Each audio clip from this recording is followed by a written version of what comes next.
What's up, y'all? It's Jimmy coming to you guys with another video. Before we get into the video, as always, make sure to rate, comment, and subscribe. And when you guys hit subscribe, please make sure you guys are hitting that notification button. Quick little life update. I recently just came back from California. I went to LA for the first time ever. Surprisingly enough, I've traveled to a bunch of different places, like internationally and all that, but I've never been to LA for some reason. You know, that's kind of weird considering how much I love streetwear, sneakers, basically anything to do with the streetwear culture. I just absolutely love it. So I finally got to visit LA. Basically, I want to say the mecca of streetwear. You could argue whether it's New York or LA, but finally got to visit LA. Had a blast out there. Went out there with my girlfriend. We went to visit all the shops, did all of the LA, California things. So definitely was a vibe. If you guys are interested in seeing any of the pictures or any of the videos from LA or California in general, make sure you guys go follow my Instagram. But enough of that. That's not why you guys are here. Today, we will be reviewing the Air Jordan 1 Shadow 2.0. These came out a couple weeks ago and resale on them is actually not too crazy. But these shoes retail is always about $170 with tax. It's about $183. And I believe right now the resale on these is about $200 to $220, maybe $250 depending on what size you're looking for. But for the pretty common like size 8 to 9.5, I think all those pairs are going for about maybe $210 to $230, so not too bad at all. And the interesting nowadays, right, is when resale isn't too high, the shoe is almost considered like a brick, even though the shoe could be crazy fire colorway, crazy material, crazy, you know, maybe it's just concept. But if the shoe doesn't have a crazy resale, it's considered a brick. So I'm not too sure why these didn't do too good. You know, maybe Jordan Brand just produced too many of them.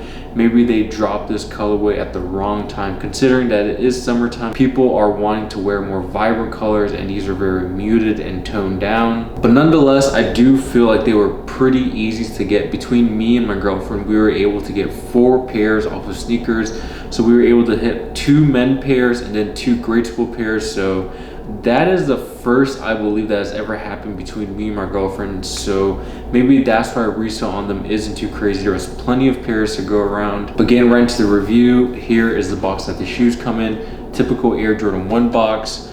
Going down to the size tag. Size tag reads Air Jordan 1 Retro High OG. Colors are black, smoke gray, and white. These are US size 8 and suggested retail is $170.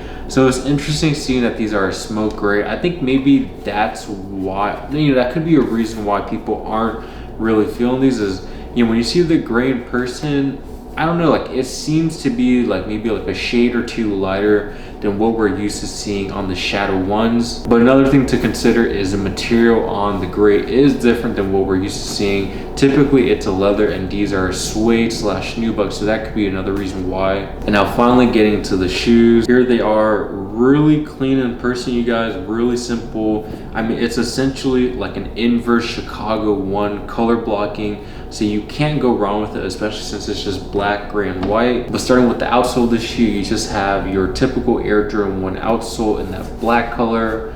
Then you have a white midsole. And then the uppers of the shoe, you know, this is where things, you know, typically do get a little bit interesting. You know, this varies a lot in quality, color, craftsmanship, basically quality check from Nike. So wherever you have the smoke gray, that is a nubuck material, and I'm pretty sure that's a nubuck. I'll say quality on this nubuck is not too bad. It's not the best, but it's probably not the worst, I'll say. You know, maybe, I don't know if like the blue background light is throwing the shade off a little bit, but you know, these aren't too bad. I feel like the shadows maybe have a little bit more of a blue, darker gray tint to them, and these look very light, almost like, I don't want to say like cool gray light, but they are a very light shade of gray. And then when you go to your toe box and then your 2 side panels on the lateral and inner portion and also the heel portion right here, you have a black leather. And this is the one thing where I will maybe, I don't want to say knock Jordan Brand a little, but to me,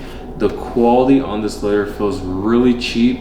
You know, maybe it's just this pair or maybe the 2 pairs that we got, but nonetheless, you know, Jordan Brand is gonna do what they're gonna do and people are still gonna buy these shoes. And then moving on to the smaller details of the shoe, you have a black Wings logo. The shoes come pre-laced with black laces, but also the spare laces that the shoes come with are the smoke gray laces. I personally would keep the black laces. I think it just offers maybe like a cleaner look on the shoe, but I know a lot of people like to maybe match the laces to this panel right here. So smoke gray, black, I mean, whatever you decide to do is going to be a clean option. Maybe even white.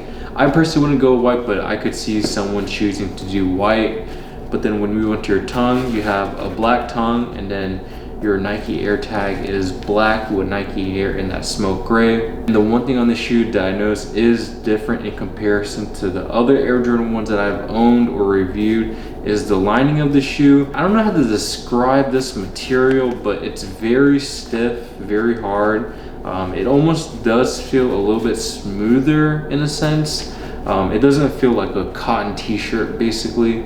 But with this materials, I don't know if they're doing this to cut down costs or if it's actually a higher quality material. But it is something to notice. You know, I think once you guys get the shoes in hands and you guys feel this and compare to your other Air Jordan 1s or even Nike Dunks, you guys will see that there is a difference in the liner of the collar.